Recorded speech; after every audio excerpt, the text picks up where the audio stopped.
관료화. 사회에 있어서 자유주의적 이상을 실현시키는 데 필요한 조건들이 오늘날에는 더 이상 성립되지 않는다고 흔히 말하는 데에는 위에서 언급한 것 말고는 또 다른 의미가 있다. 분업의 진전에 위하여 필연적으로 등장하게 된 거대 기업에 고용되는 사람의 수가 점점 더 늘어날 수밖에 없는데, 이들 기업들은 영업활동을 함에 있어서 자유주의자가 특별히 비판의 대상으로 삼았던 정부의 관료사회와 점점 더 같아질 것이다. 매일매일 그것은 더욱더 거추장스러워질 것이고 기술혁신에 대하여 덜 개방적이 될 것이다. 중력진의 선정이 이제는 더 이상 그 직무상에 드러난 능력에 의해서 이루어지지 않고 순전히 형식적인 기준, 즉 학력이나 연공서열, 그리고 흔히 개인적인 편애에 따라 이루어지게 될 것이다. 그 결과 공기업에 대해 대조를 이루던 사기업의 특징들이 마침내 모두 사라지게 된다. 고전적 자유시대에서는 모든 종류의 자유로운 독창성을 마비시키며 노동의 기쁨을 말살시켜 버린다고 해서 정부에 대한 기업 소유에 대하여 반대하는 것이 정당화되었을런지는 모르겠으나, 민간기업의 영업이 공공기업에 못지않게 관료적이며 현학적이고 형식적인 오늘날에는 이제 더 이상 그렇지 못하다는 주장이 그것이다. 이와 같은 반론이 타당한지의 여부를 판별하려면 우선 관료주의 및 관료적인 업무 처리가 무엇인지, 그리고 이것이 상업적 기업과 상업적 업무 처리와 어떻게 다른지를 분명히 인식할 필요가 있다. 상업적 정신 자세와 관료적 정신 자세 간의 대립은 지적인 영역에서의 자본주의와 사회주의 간의 대립에 상응하는 것이다. 그것이든 혹은 자신의 대가를 주기로 하고 그 소유주에게서 빌린 것이든 간에 자기 마음대로 쓸 수 있는 생산 요소를 소유하고 있는 사람은 주어진 상황 아래서 사회가 가장 요긴하게 원하는 바를 만족시키는 데에 자기가 지닌 생산 요소가 고용되도록 노력할 것이다. 만일 그렇게 하지 않는다면 그는 손실을 보게 되며 그 결과 처음에는 소유자 및 기업가로서 그가 하는 활동을 줄여야 할 것이며 결국에는 그러한 위치에서 완전히 축출될 것이다. 그는 이제 더 이상 그러한 사람 혹은 저런 사람이 아니며 오직 자신의 노동력 밖에는 팔 것이 없으며 또한 소비자가 원하는 방향으로 생산 활동을 끌어나가야 할 책임을 지지 않는 부류로 전락하게 된다. 기업가의 장부 처리와 회계의 핵심인 손익계산을 행함에 있어서 기업가 및 자본가는 상당한 정도의 정확성을 지니고 아주 세세한 분야에 이르기까지 업무의 각 단계를 점검할 수 있는 방법, 그리고 가능한 경우에는 영업활동에 있어서 계계거래 행위가 기업 전체의 총성과에 대하여 어떠한 결과를 가져오는지 알아볼 수 있는 방법을 갖고 있다. 화폐적 계산 및 원가 회계는 자본주의적 기업가가 갖고 있는 가장 중요한 지적 도구인데, 복식부기 방법에 대해 인간이 고안한 가장 훌륭한 발명의 하나라고 선언한 것은 바로 괴테였다. 괴테가 이렇게 말할 수 있었던 것은 그가 좀스런 작가들이 기업가에 대해 늘 지니고 있는 시기심에 사로잡히지 않았기 때문이다. 이런 편협한 작가들은 화폐적 계산 및 손익에 대한 관심이 가장 부끄러운 죄라는 후렴을 붙인 합정을 아직도 계속하고 있다. 화폐적 계산이나 회계 처리 방법, 그리고 판매 및 영업 활동에 관한 통계가 있기 때문에 제 아무리 규모가 크고 구조가 복잡한 기업일지라도 개별 부서의 영업 성과를 정확히 알아내어 기업 전체의 실적에 각 부서의 장이 어느 정도나 공헌했는지 판단할 수 있는 것이다.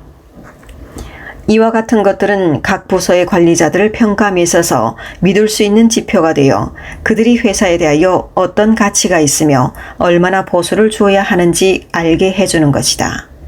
더 높고 책임이 무거운 위치로의 승진은 보다 작은 행동 영역 내에서 보여준 의심할 나위 없는 성공의 결과인 것이다.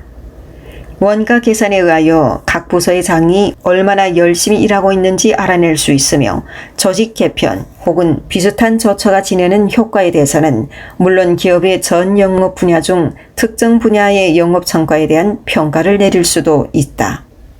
물론 이와 같은 정확한 통제에는 한계가 있다. 우선 각 부서 내에서 근무하는 개별 직원의 성공 및 실패 여부를 그 부서의 장에 대해서 했던 것처럼 잘 평가할 수는 없다. 게다가 부서에 따라서는 총 생산에 얼마나 기여했는가를 계산에 의해 나타낼 수 없는 경우도 있다. 예를 들어 연구부, 법률부, 비서부, 통계부서 등등이 달성한 것이 무엇인가 하는 것은 특정 판매부서 혹은 생산부서에 대해 사용했던 것과 같은 방법으로 확인할 수는 없다.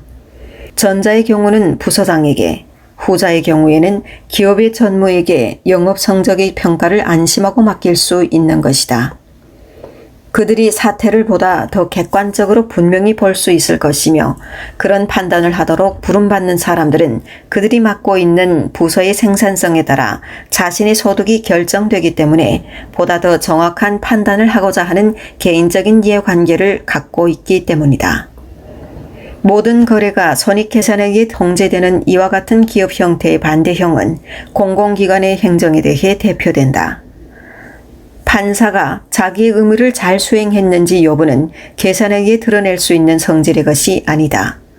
어떤 구역이나 지방이 잘 관리되어 있는지 여부나 거기에 너무 비용이 많이 든 것이 아닌지 여부를 객관적인 기준에 의하여 판단하기는 힘들다. 관리 업적에 대한 판단은 주관적이며 아주 자의적인 의견에 지나지 않는다. 어떤 특정 부서가 필요한지, 그것이 너무 많은 사람들을 고용하고 있는 것은 아닌지, 또는 그 조직의 당초 목적을 달성하는 데 적합한지 아닌지에 관한 질문에 대한 대답 역시 어느 정도 주관적인 요소를 포함하는 고찰에 근거하여 결정되지 않을 수 없다. 공공행정에 있어서 그 성공 여부를 판별하는 기준에 대해 아무런 의문도 제기할 수 없는 것이 딱 한 가지 있다. 전쟁의 수행이 그것이다. 그러나 여기에서도 분명한 것은 단지 그러한 작업의 성공의 월계관을 썼느냐 하는 것뿐이다. 적대 행위가 시작되기 이전의 힘의 분포 상태가 전쟁의 결과를 결정하는 데 어느 정도나 영향을 주었는지, 또한 전쟁의 결과 중 얼마나 되는 부분이 지휘관들의 작전 수행에 있어서의 유능성과 그들이 취한 조처들이 적합성에 의한 것인가를 정밀하고 정확하게 판별하는 것은 불가능하다. 전쟁의 승리로 유명해진 장군들 중에는 실제로 적이 이길 수 있도록 그가 취할 수 있는 모든 오류를 범했음에도 불구하고 상황이 그런 오류를 넘어설 만큼 아주 유리해서 승리한 사람도 있다. 이미 사라진 장군 중에는 불가피한 패배를 방지하기 위해서 그의 천재성을 발휘해서 할 수 있는 일은 모두 다 했음에도 패전했기 때문에 유죄 판결을 받은 경우도 많은 것이다. 민간 기업에서 종업원에게 독립된 업무를 책임지우는 관리자는 그 종업원에게 단 한 가지 명령을 내린다. 즉 가능한 한 많은 이익을 내도록 하라는 것이다. 관리자가 종업원에게 지시해야 할 사항은 모두 다 한 가지 명령에 포함되어 있으며 그가 어느 정도나 그 명령을 잘 따랐는지는 장부를 점검해 봄으로써 용이하고도 정확하게 판정할 수 있다. 관료사회의 관리자는 이와는 전혀 다른 위치에 있다.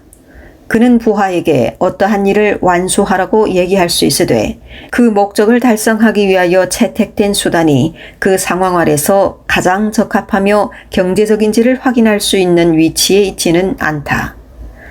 그의 휘하에 있는 전 부서에 걸쳐 그가 몸소 나아가 늘 살펴보기 전에는 같은 목적을 달성하는데 노동력과 자본에 대해 보다 적은 지출로서도 가능하지 않았을런지의 여부를 판단할 수 없다.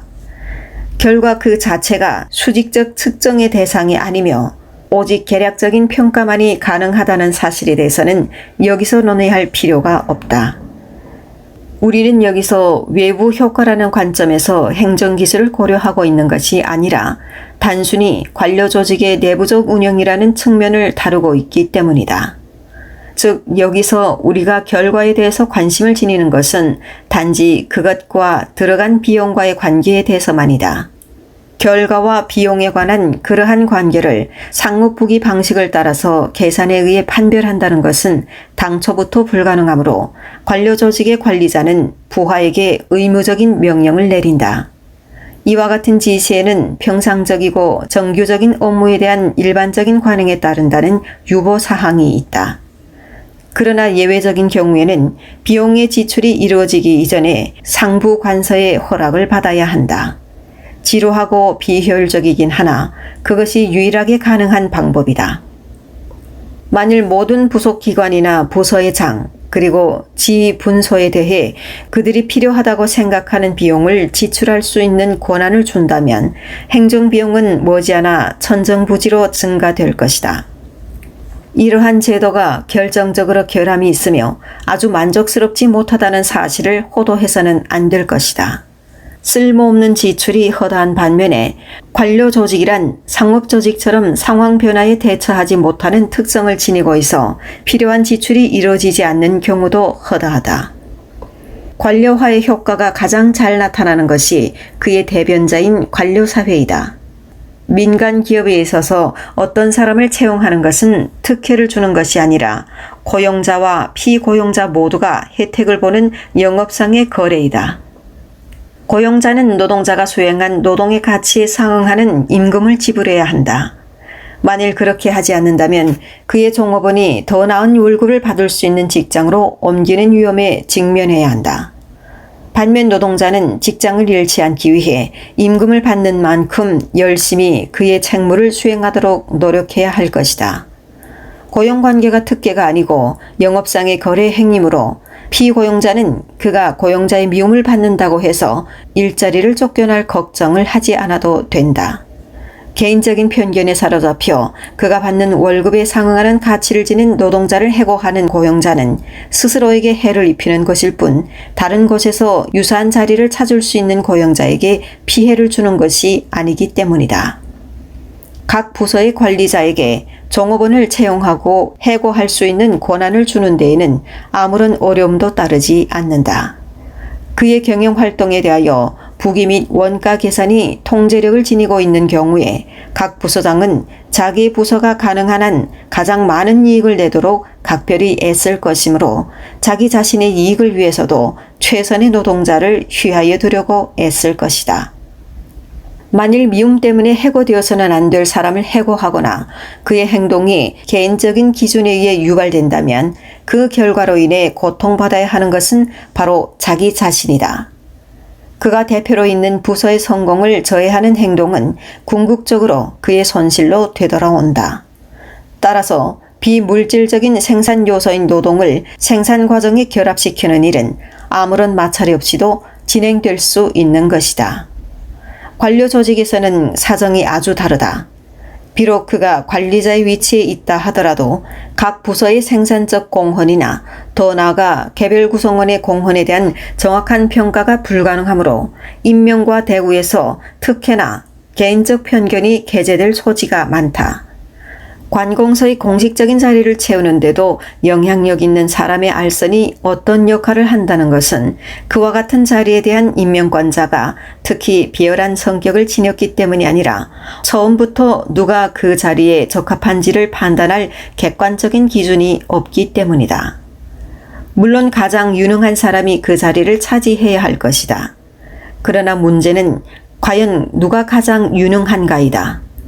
만일 이런 질문에 대해 철강공이나 식자공에 관한 질문처럼 쉽게 해답을 내릴 수 있다면 아무 문제도 없을 것이다.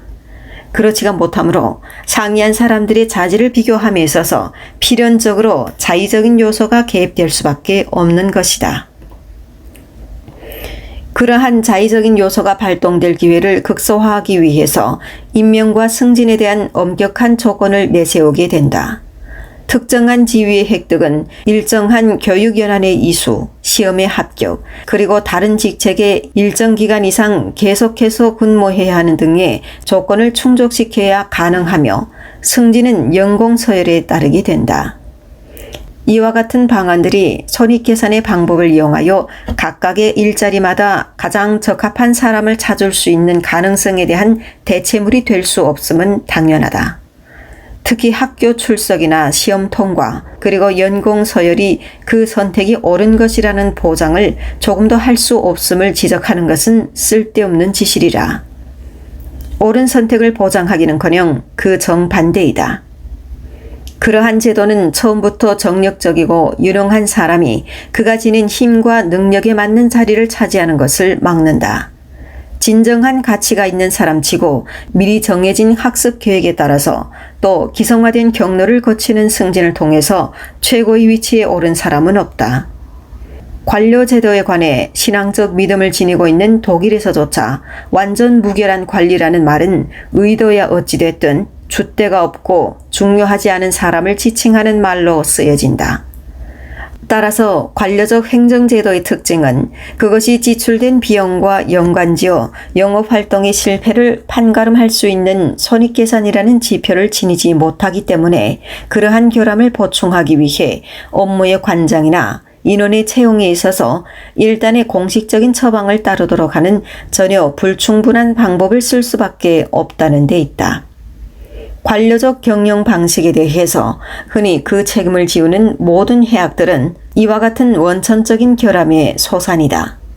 국가의 업무 활동이 자유주의가 국가의 고유한 기능이라고 인정하는 영역에 국한되는 한 관료 제도가 지니는 단점은 있다 하더라도 그렇게 분명히 드러나지는 않을 것이다. 관료적 경영이 지니는 단점이 전 경제에 있어서 심각한 문제가 되는 것은 국가가 생산수단을 사회화하여 경제나 대외교역에 있어서 주도적인 역할을 수행하려 할 때이다. 대부분의 기업이 민간에 의해 소유되고 있으며 따라서 시장이 여전히 존재하고 거기서 가격이 결정되는 한 이윤을 극대화하고자 하는 목적을 지닌 공기업이 화폐적 계산 방법을 활용할 수 있음은 물론이다. 그러한 공기업의 영업활동과 발전에 있어서 단 하나의 저해 요인은 그 경영자들이 국가의 관리이기 때문에 민간기업의 경영 특징인 사업의 성패에 대한 개인적인 이해관계를 갖지 않는다는 사실이다. 따라서 공기업의 이사에게 그는 독립적으로 아주 중요한 의사결정을 할 수 있는 자유를 줄 수는 없다. 그의 정책이 원인이 되어 때때로 발생할 수 있는 손실에 대해 본인이 고통을 받지 않으므로 공기업의 이사는 업무 처리에 있어서 손실을 나누어 가져야 하기 때문에 진짜 책임 있는 이사라면 하지 않을 위험성이 큰 사업에 너무나 쉽게 착수하는 경향이 있다. 그의 권한은 따라서 어떤 방식으로든 제한되어진다. 예외를 인정하지 않는 규칙에 의해서건 규제위원회의 결정에 의해서건 혹은 상급자의 동의에 의해서건 크게 제약을 받게 되므로 관료적 경영은 어떠한 경우든지 늘 비현실성이나 변화하는 여건에 대한 대처 능력의 결여로 인해 어려움을 겪으며 그 결과 공기업은 도처에서 하나하나 실패로 돌아가게 된다. 그러나 현실적으로 공기업이 이윤만을 목표로 하고 다른 고려사항에 대해서는 도외시하는 경우란 극히 드물다. 실제로는 예외 없이 공기업에게 국가적 혹은 기타의 고려사항을 염두에 두도록 요구한다. 예를 들어 물자의 구매나 제품의 판매 정책에 있어서 외제보다는 국산품에 더 큰 혜택을 주라고 한다든지 국영철도에 대해서는 정부의 특정 통상 정책을 지원할 수 있도록 여유를 책정하도록 요구하기도 한다. 단지 어떤 지역의 경제적 발전을 촉진시키려는 목적에서 이익을 낼 수 없는 노선을 건설하여 그것을 유지하도록 요구하는 한편 또 다른 노선들을 전략적 이유 혹은 그와 비슷한 이유에서 운영되도록 요구한다. 기업 운영에서 그러한 요소들이 중요성을 지니면 원가 계산이라는 방법에 의한 영업활동의 통제는 이루어질 수 없다. 연말에 별로 성과가 좋지 않은 대차 대조표를 공표해야 하는 국영철도 회사의 이사는 다음과 같이 말할 것이다. 내가 관리하는 철도 노선은 이윤을 추구하는 민간기업의 관점에서 보면 분명히 적자를 보였다. 그러나 우리나라의 경제 및 국방정책을 고려해 넣는다면 우리 철도 회사가 손익계산에는 포함되지 않으나 아주 많은 업적을 쌓았다는 것을 잊지 말아야 할 것이다. 그와 같은 상황에서는 손익계산이 기업의 성패를 판정하는 데 지닌 가치를 모두 상실하게 되어 그 결과 국영기업은 필연적으로 형무소나 세무소처럼 아주 관료주의적으로 운영될 수밖에 없을 것이다. 민간기업은 제 아무리 규모가 크다 하더라도 그것이 전적으로 그리고 오로지 이윤을 기초로 하여 운영되는 한 결코 관료적일 수 없다. 가능한 한 이윤을 많이 내는 것을 목표로 하는 기업가적 원칙이 끝까지 지켜짐으로 해서 아무리 큰 기업이라 할지라도 각각의 거래나 각 부서가 전체적인 결과에 대해 공언한 바가 무엇인지 완전한 정확성을 갖고 확인하는 것이 가능하다. 기업이 이윤을 기준으로 영업을 하는 한 관료화가 초래하는 모든 해악으로부터 보호될 것이다. 우리가 오늘날 주위에서 흔히 보는 민간 소유 기업의 관료화는 순전히 간섭주의의 결과인데, 간섭주의는 민간 기업에게 만일 그들이 자유롭게 영업 정책을 결정할 수 있다면 그 영업 활동에 있어서 전혀 고려 대상이 되지도 않을 것들을 고려해 놓고 의사 결정을 하도록 강요한다. 만일 어떤 기업이 국가의 여러 기관으로부터 끊임없이 들볶임을 당하는 것을 피하기 위해 정치적 선입관이나 여러 종류의 신경과민에 대해 정신을 쏟아야 한다면 그 기업은 머지않아 이제 더 이상 손익이라는 확고한 기반에다 계산의 근거를 둘 수 없다는 것을 깨닫게 될 것이다. 예를 들어 미국의 전기나 전화와 같은 공익사업을 하는 회사들은 여론이나 여론의 영향을 받는 입법부나 사법부, 그리고 행정부의 기관들과의 마찰을 회피하고자 천주교 신자나 유대인, 그리고 무신론자나 다윈주의자, 또는 흑인이나 아일랜드인, 독일이나 이탈리아인 및 새로 이민 온 모든 사람들을 채용하지 않는 것을 정책으로 하고 있다. 간섭주의적 국가에서는 모든 기업이 무거운 형벌을 회피하기 위하여 당국의 원하는 바를 따르지 않을 수 없다. 그 결과는 이윤 추구라는 기업가적 경영 원리와는 거리가 먼 위에서 언급한 것과 같은 고려사항들이 기업 경영에 있어서 점점 더 중요한 역할을 차지하게 되는 한편, 정확한 계산 및 원가 계산이 차지하는 비중은 그와 더불어 점점 더 중요성이 덜해져 민간 기업은 공식적으로 규정된 규제 및 규약이라는 정교한 장치를 지닌 공기업의 경영 방식을 점점 더 깊이 닮아간다. 즉 단적으로 말해 그것은 관료화되는 것이다. 그러므로 대기업의 관료화는 결코 자본주의 경제의 발전에 있어서 단지 간섭주의 정책을 채택하는 것의 필연적인 결과일 뿐이다. 기업 활동에 대한 정부의 간섭이 없다면 아주 큰 규모의 회사들조차도 작은 기업과 마찬가지로 능률적으로 운영될 수 있을 것이다.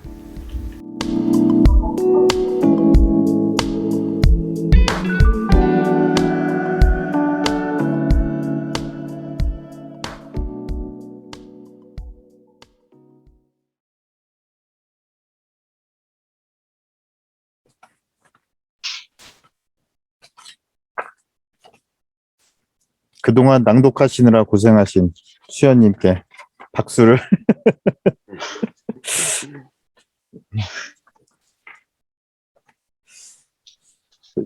내가 이런 쪽 책을 제일 먼저 본 게 관료제라는 책이었어요.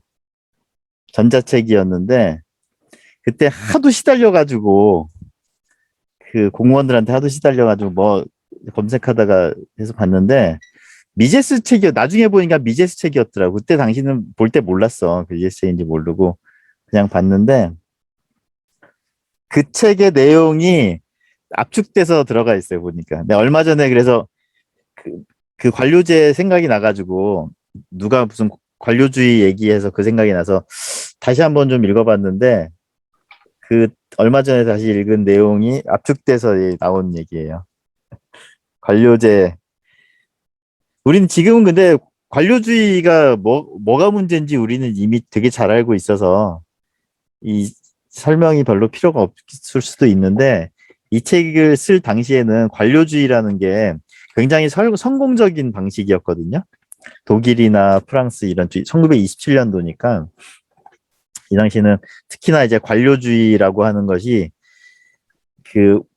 독일 같은데 모범적인 어떤 모델이었고 서로 관료가 되려고 하고 그랬는데 그게 문제가 슬슬 발생하는 모습이 막 보이고 할 시절이라 관료화가 왜 문제인지에 대한 거를 이 사람이 명쾌하게 관료화는 왜 관료 개인의 문제가 아니고 구조적으로 그렇게 될 수밖에 없는 걸 이제 명쾌하게 얘기를 하는데 그 글의 순서대로 한번 질문을 한번 해볼게요. 관료화가 기업에서 관료화된 기업들 있잖아요. 대기업들. 국가의 어떤 기관에서 관료화된 거 말고. 그것도 문제가 되지 않나요? 그것은 왜 문제가 안 될까요? 관료화된 그 대기업 다닌 사람들은 우리 회사 정말 관료주의고 그냥 공무원처럼 산다고 뭐 그런 얘기들 하잖아요. 거기는 왜 문제가 안 될까요? 문제가 안 된다는 게 사회적으로 문제가 안 되는. 사회적이건 뭐건 그거는 관료주의라고 얘기를 보통 안 하잖아요, 사람들이. 왜 그럴까요? 뭐, 그렇게 돼서 생산성이 떨어지면 뭐 도태되는 게 다음 수순이니까. 그리고 그거를 또 이제 다른 경쟁자가 나타나서 소비자들한테 더 좋은 서비스를 제공해 줄 수 있을 거예요. 있으니까 맞아요. 뭐 그런 거 아닐까요? 관료주의가 문제가 되는 거는 도태되지 않는 기관이기 때문에. 음, 예. 도태되지 않는 기관에서 그리고 자기 돈으로 하지 않기 때문에.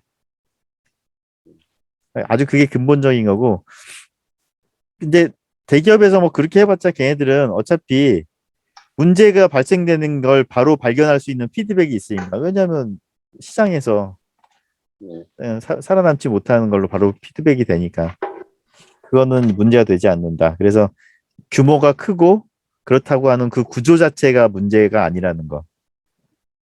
그러면은 관료주의가 왜 저렇게 형식화되고 정말 우리가 얘기하는 공무원의 문서 처리가 중시하고 왜 그렇게 돼버리는 걸까요? 관료주의는? 공무원 사회는 왜 그렇게 돼버리고 말까요? 항상. 그냥 뭐 도태되지 않고 사고는 치면 안 되니까 사고가 나올 때마다 그냥 그거와 관련된 규정들이 신설되고 뭐 그런 과정의 반복이지 않을까요? 내가 얼마 전에 그 클럽하우스였나 음에선가 얘기를 이제 막 하는데 왜 그 저희 뭐야 우리나라 지방 정부나 이런 쪽이 그때 그 얘기를 했었다. 정부는 어디까지 믿을 수 있는가 거기에 대한 얘기 하면서 이제 지방 정부에서 그 지방에서 일하는 공무원이 들어와서 이제 하는 얘기가 근데 지방 어쩌다 보니까 얘기의 흐름이 지방 정부들의 문제에 대해서 지방 그 관청들의 문제에 대해서 막 얘기가 나왔어요. 그러면서 하는 얘기. 그래서 내가 그런 얘기를 했거든. 아니 재정이 독립되지 않고 중앙정부에서 따내서 뭐 하고 있는 형태로 하다 보니까 이 사람들이 중앙정부 눈치만 보고 하다 보니까 지방에 있는 유권자들, 그 지역의 유권자들의 요구에 하고 그 지역의 어떤 현안하고 관계없이 움직이는 거 아니냐. 그래서 지방 정부들의 지방 재정을 독립시키는 게 관건 아니겠냐. 그래야 서로 경쟁도 하면서 기업들도 유치하려고 노력을 할 것이고 그렇지 않겠냐. 그랬더니 그 지방 공무원이 했던 말이 그 지방 공무원들은 더 썩었다는 거예요. 중앙 정부의 공무원들은 차라리 국회 같은 데서 똑똑한 국회에서 견제를 받고 하니까 중앙 정부의 그 허락이나 그 중앙 정부의 저기 없이 따로 움직이게 하면 안 된다고 그러는 거예요. 지방 공무원들이 특히나 지방에 있는 유지들이나 그런 유력자들하고 아주 붙어 먹어서 해먹는 것들이 많아서 그대로 알아서 움직이게 하면 안 된다. 그런 얘기를 아주 거품을 물면서 얘기하더라고요. 이제 이제 막 공무원 생활 시작한 사람이라 그런 얘기인지 모르겠는데 그 얘기를 하면서 아, 어, 책에 있는 얘기가 다르지 않구나. 공무원이라고 하는 것이 지금은 우리는 공무원이라고 얘기하잖아요. 근데 거기서는 원래 관료라고 보통은 불렸더라고요. 그 전통적으로는. 근데 공무원은 이제 관료라는 그 명칭이 되게 사람들이 놀리는 거 굉장히 좀 그 안 좋은 의미로 사용되다 보니까 우리는 그 사람들이 이제 관료가 아니라 공무원이다. 공공의 업무를 하는 사람들이다라는 차원으로 공무원이라고 이름을 이제 새로 붙이기 시작했나 보더라고. 그 책에서 보니까. 우리나라는 근데 공무원이란 이름이 관료란 이름보다 먼저 쓰였으니까 공무원이란 명칭 자체가 되게 그, 그 욕하는 명칭이처럼 이제 받아들여졌는데 외국은 전통적으로 관료라는 명칭 자체가 되게 그 안 좋은 뜻으로 사용됐더라고요. 그래서 관료, 공무원이라고 하는 것은 일단 그 힘이 있는 존재니까 임의적으로 무언가를 하기가 쉽거든요. 그리고 또 이 사람이 어떤 피드백이 되는 게 아니고 업무의 성과물이라는 게 특히나 공공 업무라는 것은 기업들이 에게 맡기지 못하는 어떤 결과물이 딱 바로 피드백이 되지 않는 업무들을 공공 업무에 주로 맡기잖아요. 특히나. 그러니까는 임의적으로 뭘 할 수 있는 여지가 되게 많거든요. 그러니까 그거를 제어하기 위해 말하자면 썩지 않게 하기 위해서 자꾸 세세한 규정들을 자꾸 만들 수밖에 없게 된다는 거예요. 그래서 업무의 효율성이라는 게 평가가 되지 않기 때문에 성격적으로 공공 업무라고 하는 것이 업무의 효율성을 판단할 근거가 없는 거예요. 기업에서 하지 않는 일을 하는 곳이기 때문에. 그리고 또 효율성을 평가하는 수 있는 어떤 사업이라면 그거는 굳이 공공기관에 놔둘 필요가 없는 것이고. 그래서 이제 그런 얘기를 하면서 그래서 세세한 규정과 규칙을 만들 수밖에 없다. 그 임의성을 견제하기 위해서. 네, 그런 얘기를 하더라고요. 그래서 규정과 규칙에 을 충족해야 또 그것을 근거로 이 사람을 평가할 수 있기 때문에 평가의 근거도 없기 때문에 그래서 규칙과 규정이라는 걸가 만들어지지 않으면 그 굉장히 횡포가 심해지고 그 관료의 권력 남용이 생길 수밖에 없다. 그런 얘기가 나오더라고요. 그래서 규정이 생길 수밖에 없는 구조적인 문제가 있다는 얘기 네, 하더라고요. 또 뭐 여기에서 생각해 볼 수 있는 게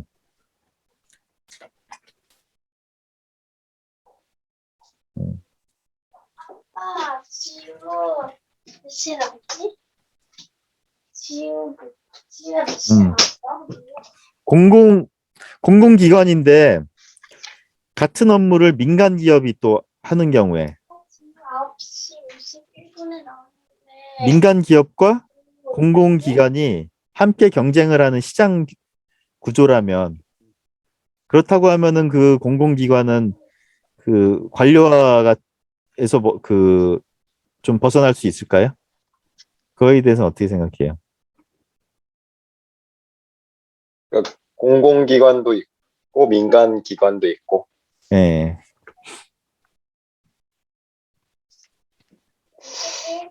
아무튼 시장을 상대로 해서 그 뭔가 성과가 분명하게 그 보이는 분야에 있는 공공기관의 경우 그래서 시장이라는 것이 존재해서 거기에서 민간 그 회사도 같이 있어서 경쟁을 하는 경우 그런 경우는 관료화를 막을 수 있을까요? 제 경험상 보면 그러니까 예를 들어서 이제 약간 비슷한가? 그러니까 뭐 산업은행, 뭐 수출입은행 이런 금융기관의 이제 공공기관들이 있잖아요. 그리고 거기에도 이제 뭐 특히 외환 쪽이나 뭐 이런 거는 막 트레이딩하는 업무 하는 사람들도 있고 뭐 한국은행도 마찬가지고. 근데 그들하고 뭐 일반 은행이나 증권사에서 업무하는 사람하고는 뭔가 확실히 좀 달랐던 것 같아요. 어떤 면에서요? 같은 시장에서 경쟁을 한다 하더라도 그냥 뭐 그 안에 뭐 규정 같은 거 때문에 그럴 수도 있고 그냥 거기는 또 이제 민간 기업은 정말 돈을 벌기 위한 업무를 한다면 거기는 돈을 버는 업무도 하지만 일부 그냥 어떤 정책적인 결정에 따라서 움직여야 되는 것들도 하다 보니 뭐 시장과의 소통에 대해서는 좀 열려 있다고 치더라도 일부 관료화되는 거는 어쩔 수 없지 않나? 이런 생각이 좀 들어요. 맞아요. 평가를 일단 하는 상부 조직이 상층부가 정치권하고 연결될 수밖에 없거든요. 정치적인 어떤 수단으로 작용할 수밖에 없어요. 그러다 보니까는 비효율적인 결과물을 자꾸 그것들을 추구해야 돼요. 왜냐하면은 그 정치인들이 자기의 도구로 사용할 수 있거든요. 그런 임명권을 이제 뭐 갖고 있는 사람들 경우에. 그러니까는 아까 얘기한 것처럼 그 국산 제품을 사용하게 한다든가 뭔가 의미 있는 무언가, 정치적인 어떤 무언가를 자꾸 넣게 된다는 거죠. 그래서 정도는 뭐 덜 할 수 있을지 몰라도 결국에는 그 지향은 어떻게 갈 수가 없다. 그리고 그게 적자로 가는 거를 막을 수는 없다. 결국에는 왜냐하면 정치적으로 의미 있는 것들을 추구하다 보면 생기는 적자는 의미를 부여할 수밖에 없기 때문에.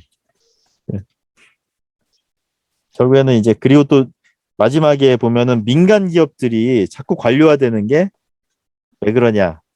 그러면 이제 관섭주의의 결과다. 이런 얘기 나오죠. 그리고 민간 기업이 관료화가 되는 거는 사실은 좀 굉장히 뭐라지? 계약에 노동자와 그 사용자의 계약에 심하게 좀 관여를 하는 때문인 경우가 또 많아요. 그래서 이 사람은 못 자르니까 뭐 복지 비용을 얼마나 들여야 되고 뭐 이래서 벌어지는 일들이 또 많고.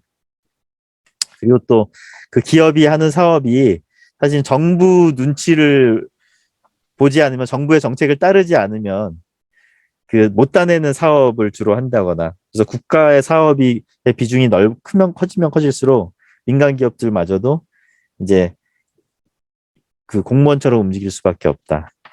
네, 그 정도 얘기 있었죠. 관료제 책 괜찮아요. 그 책도 한번 이제 보면 좋은데 여기에서 대략적으로 이 정도 얘기가 거기에서 나오는 조금 더 자세한 얘기도 있지만 또 이제 관료제에 대해서 또 뭐 하시고 싶은 얘기 혹시 있어요? 저는 관료주의라기보다는 요즘에 고민은 뭐였었냐면 왜 사람들은 자유시장에 대해서 부정적이거나 혹은 더 넘어서 혐오감을 갖거나 이거는 그냥 조금만 생각해 봐도 그냥 납득이 가는 얘기들일 텐데 왜 그럴까에 대해서 최근에 계속 고민을 했었던 것 같은데 이런 생각도 해보고 저런 생각도 해보고 이게 학습의 결과일 수도 있고 뭐 감정적인 부분일 수도 있고 최근에 제가 약간 어떤 생각이 들었습니다. 그러니까 되게 약간 한 대 얻어맞은 것 같은 느낌을 받은 적이 있었는데 제가 이제 증권사 다닐 때 그때 이제 어떤 일이 있었냐면 그러니까 증권사에서 제가 했던 업무가 어떤 식이었냐면 어, 먼저 상품을 소싱을 하고 소싱은 뭐냐면 외부로부터 소싱을 할 수도 있고 내부로부터 소싱을 할 수도 있었어요. 음, 그래서 어쨌든 제가 가운데에서 뭐 했냐면 상품을 소싱하고 상품을 판매하고 이 역할을 이제 증권사에서 일반적으로 하는 역할이었거든요. 근데 여기서 이제 어떤 일들이 발생하냐면 내가 바게닝 파워를 가지고 있으면 이 소싱을 하는 애를 내가 선택할 수 있는 그 어떤 갑의 위치가 되는 거죠. 음, 그러니까 소싱을 해놓은 외부 이제 다른 외국계 증권사나 다른 국내 증권사들이 있고 내부 이제 고객이 그러니까 내부 이제 트레이더들이 있고 그 중에 내가 이제 누구랑 거래를 할지를 뭐 일부 정할 수 있는 그리고 그다음에 이제 판매를 하는 근데 판매를 하는 과정에서도 이제 저는 또 다른 증권사 사람들이랑 또 경쟁을 하는 거죠. 근데 그때 저희 다니던 회사가 이제 좀 회사가 크고, 그 다음에 그 당시에 이제 그 사업부장, 이제 제 제일 위에 보스가 그 구조를 바꿔버렸어요. 어떤 식으로 바꿨냐면, 음, 한 사람이 하던 역할을 쪼개버린 거예요. 음, 그래서 소싱을 하는 사람을 별도로 두고, 판매를 하는 사람을 별도로 둔 거예요. 그러니까 이 얘기는 뭐였냐면, 경쟁을 촉발시킨 거거든요. 이게 저 혼자 했으면, 어느 정도의 바게닝 파워를 가지고 있으면, 여기서 최선의 결과를 뽑는다기보다는 나한테 좀 더 잘해주는 애. 그러니까 회사의 이익보다는 나의 이익에 조금 더 우선적인 걸 고를 수 있잖아요. 사람은 당연히 그런 유혹에 빠질 수 있고. 근데 그 역할을 쪼개버리니까, 이제, 소싱, 여기서 최선의 거를 뽑아오려고 하고, 저는 판매를 해야 되니까, 이제, 이 둘의 관계가 앙숙처럼 돼버리는 거예요. 근데 물론, 그렇게 함으로써, 이 내부 경쟁이 더 촉발되면서, 사업부장의 입지에서는 더 좋은 결과로서 접근 가능했던 부분이 있죠. 왜냐면, 아무래도 소싱 하는 사람은 소싱에만 집중을 하니까 훨씬 더 그 상품의 어떤 상황, 각 하우스별로의 어떤 니즈, 뭐 이런 것들이 좀 더 자세하게 파악이 되고, 판매하는 사람도 그 세일즈 쪽, 그러니까 자기 클라이언트 쪽에 더 집중을 할 수 있고, 이 둘의 의견을 종합적으로 판단해서 회사 전체적으로 이익이 무엇이 가장 큰지에 대한 선택을 하는 게 효율화될 수 있으니까, 이제 뭐 그런 식의 과정이었는데, 제가 이제 왜 한 대 얻어맞은 것 같았냐면, 이제 저랑 그렇게 그러니까 이제 저는 이제 판매 쪽으로 갔고, 그러니까 저는 그 전에 소싱 쪽에 있다가 판매 쪽으로 갔고, 그러면서 소싱 쪽을 담당한 친구가 있었어요. 저랑 동갑인 친구가. 걔랑 진짜 으르렁대면 매일매일 싸웠거든요. 근데 이제 제가 증권사 나오고 나서 가끔 그때 생각하면, 아씨, 뭐 이렇게 좀 쪼잔하게 내가 왜 그랬을까 이런 약간의 그 부끄러움도 있고 미안함도 있고 이러다가 마침 오랜만에 이제 그 친구 소식을 들었는데, 아니, 소식을 종종 들었는데, 이제 어머니 부고 소식을 듣고, 음, 이제 뭐, 제가 그때 뭐 다른 일 때문에 장례식장에 찾아뵙지 못하고, 이제 연락을 하게 됐죠. 카톡으로. 그래서 이제 옛날 얘기도 좀 하고, 음, 아, 그때 참 미안하다, 부끄럽다, 뭐 이런 얘기도 하고. 근데 이제 그 친구가 저한테 탁 했던 얘기가 뭐냐면, 회사가 그렇게 만든 거죠, 우리 사회를. 그냥 자기는 그거에 대해서 별로 그렇게 크게 뭐 개의치 않는다, 이렇게, 뭐 앞으로 우리 더 잘 지내, 이렇게 탁 던졌는데, 제가 그 구조가 그 친구 말을 들으니까 탁 떠오르는 거예요. 아, 그래서 사람들이 자본주의를 싫어하는 거구나. 어떻게 보면 되게 냉혹한 경쟁으로 몰아내버리는. 사실, 만약에 그러지 않았으면 그냥 적당히 좋은 게 좋은 거지 하면 상부상조라는 어떤, 어, 그러니까 이게 참, 뭐라 그럴까. 그 상황에 처해 있는 사람들한테는 굉장한 괴로움이고. 근데 그 괴로움 때문에 다른 누군가는 또 이득을 얻어가는 구조인 거고. 근데 이제 대부분의 사람들은 감정적으로 그런 어떤 다른 사람과의 어떤 경쟁 관계에서 촉발되는 어떤 또 감정적인 어떤 에너지 소모, 뭐, 그냥 어떤 경쟁의 어떤 그, 뭐랄까, 경쟁으로 인한 스트레스?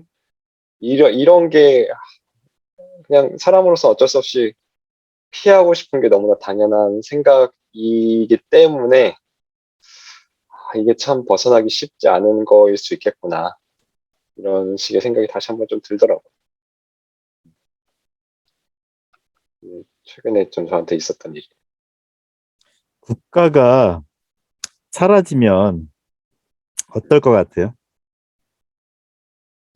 저는 이제 그 부분에 대해서 국가가 사라지면 그냥 그 마치 공리가 없어지는 거나 마찬가지여서 이 모든 질서, 그나마 문명이라는 걸 인간 세계가 쌓아놨는데 그게 굉장히 쉽게 무너질 것 같아요. 저의 추측은.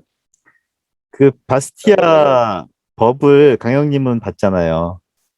네. 그래서 아는 거예요. 그 보이는 것과 보이지 않는 것의 의미가 굉장히 크거든요. 사람이라는 건 어느 정도 자리를 잡으면 이제 이렇게 뭔가를 딱 지키려고 하는 경향들이 있어요. 그래서 사람들이 굉장히 많은 오해를 하고 있는 것 중에 하나가 자유주의자들은 기업인을 보호해야 되고 기업을 보호해야 된다는 식으로들 얘기를 해요.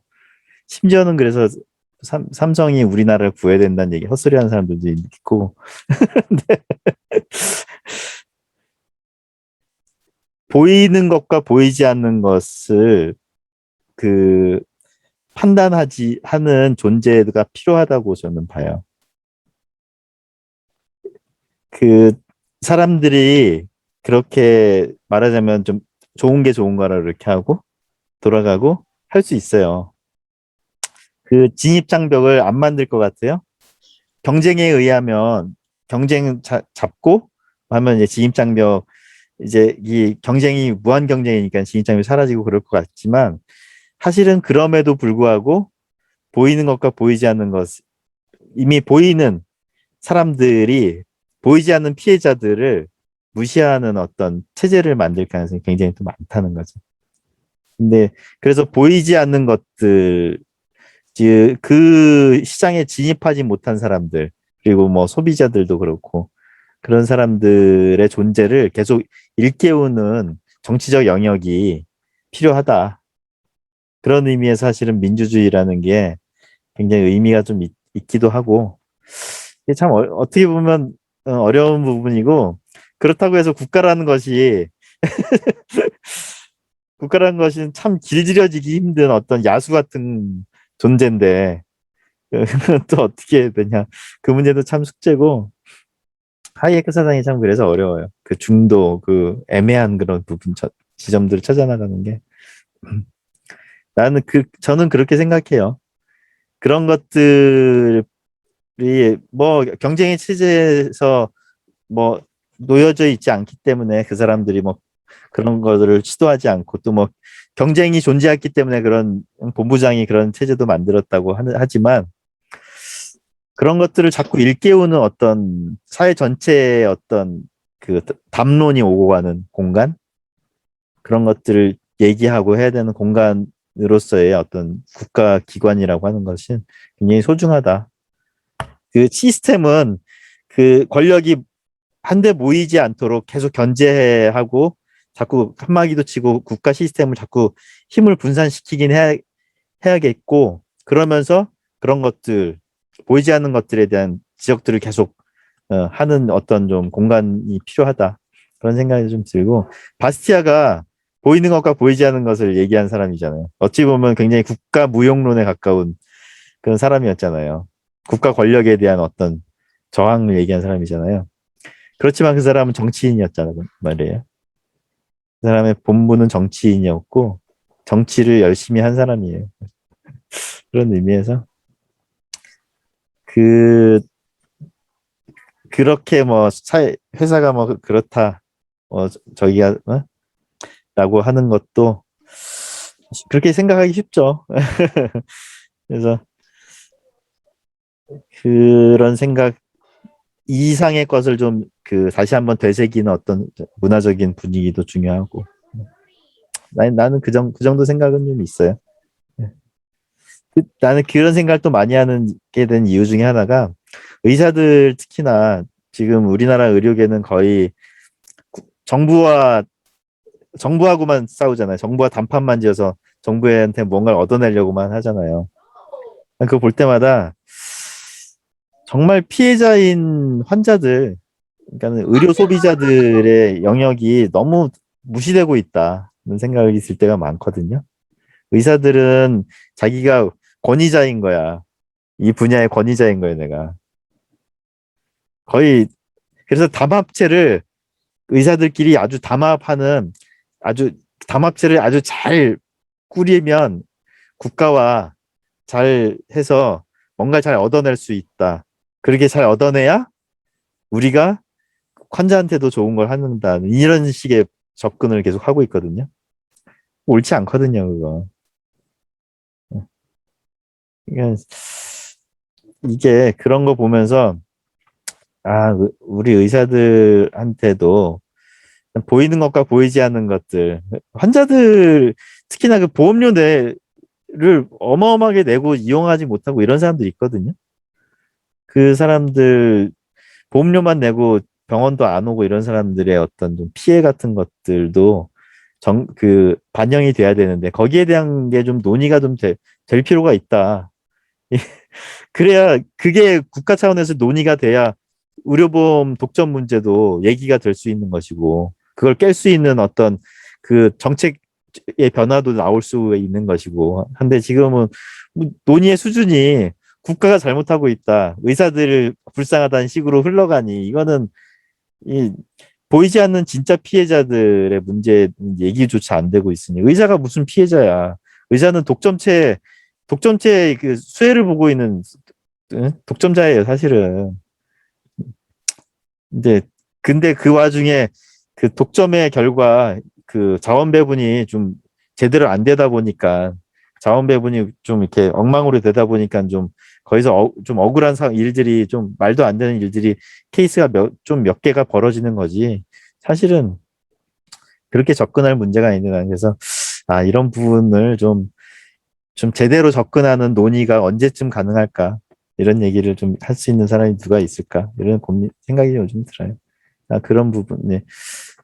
그런 점에서 나는 이제 그 논의의 어떤 그 장으로서의 난 그래서 국회의회 그리고 지방 분권화 이런 거에 자꾸 생각을 또 많이 하는 게 그래서 그래. 논의의 장이라는 어떤 그 민주주의의 중심이 의회거든요. 논의의 장이거든요. 의회라고 하는 공간, 논의의 장으로서의 어떤 시스템에 대한 생각을 좀 많이 하는 편이에요, 저는. 근데 너무 이상주의죠, 이제 사람들 생각에는. 또 혹시 또 궁금했던 얘기나 또 하고 싶은 얘기 혹시 있어요? 여기까지의 내용에서도 괜찮고요. 뭐 특별히 없어요. 빨리 끝내고 우리 저희 라스바드 책 시작합시다. 나도 너무 궁금해, 라스바드. 근데 라스바드 책 내가 있어가지고 봤는데 막 숫자 계산 들어가 있고 이거 볼 수 있을까? 막 약간 좀 그런 그래요? 네, 그런 생각이 가서 드는데 봐야겠네. 일단 한번 서점 가서 한번 슬쩍 쓱 한번 봐봐요. 네네. 아니면 내가 그 라스바드 책을 저기를 해가지고 그 분책을 해가지고 PDF 떠서 한번 보내줄 테니까 한번 그렇게 해서 한번 봐도 괜찮을 것 같고. 뭐 내일 서점 갈 일 있으니까 한번 가서 쓱 한번. 봐야겠네. 네, 아무튼 고생하셨고요. 이거를 사실은 강영 씨가 보기에는 사실은 너무 잘하는 내용이라 자유주의에 대한 오해들을 갖고 있는 어떤 입문자들이 우리 방에 많은데 그 사람들이 좀 봤으면 그 사람들에게 읽어줬으면 하는 내용이었는데 사실은 이번에 그 사람들은 안 오고 그래서 이렇게 자유주의 관련된 얘기 한번 또 쓱 정리를 덕분에 했고 미제스가 생각보다 극단주의자가 아니라는 거 무정부주의자가 아니라는 거 확인했고 그리고 이 사람이 강론들 이제 외교에 관한 생각 그리고 이제 정당에 관한 생각 이런 생각은 사람들이 잘 모르거든요. 여기에 대한 거 쭉 읽고 한번 얘기 좀 나눠봐요. 참고할 만한 것들이 되게 많아요, 생각보다. 그리고 우리 다음 주에는 분량을 정해서 좀 읽어와서 내 생각에는 한 30페이지 정도면은 부담이 없을까? 20페이지 정도? 이렇게 분량 어느 정도 한번 읽어보고 분량 정해서 한번 읽은 거 좀 얘기하고 하는 걸로 좀 해봐요. 아무튼 수고하셨어요. 네, 수고하셨습니다. 네, 다음 주에 뵙겠습니다. 네, 다음 주에 봬요. 네. My boyfriend hates when I smell the